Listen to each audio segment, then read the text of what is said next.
Andun po, magtagalog na ba ako, ha? Pasalo mga katay manguran ta, mga di awon expert ng tawso. Hindi to ako sa Singapore, di mo na yung ORM, di ha. Lumabas na yung ORM, when I was there in Singapore, lumabas na yung ORM dito sa Zamboanga City. So mayroon akong mga kaibigan doon, Chinese, ganun, pinadala lang sa akin yung ito, tapos inopin namin yung Latin system. Kung ako lang, wala lang ako masyadong experience sa computer, pero yung mga kaibigan ko yun ang trabaho ko. Kasi nagpunin po. Kulang pa ka 30. Sabi ko, baka.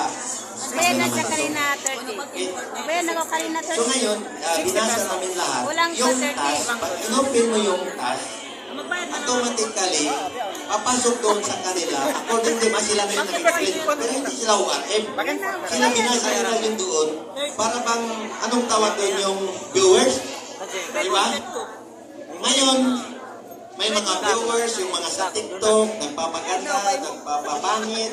So, para lang may mga viewers, parang ganun ang labas daw. Pag inopin mo yung history nila, yung task mo, naging viewers nila doon sa taas. According them.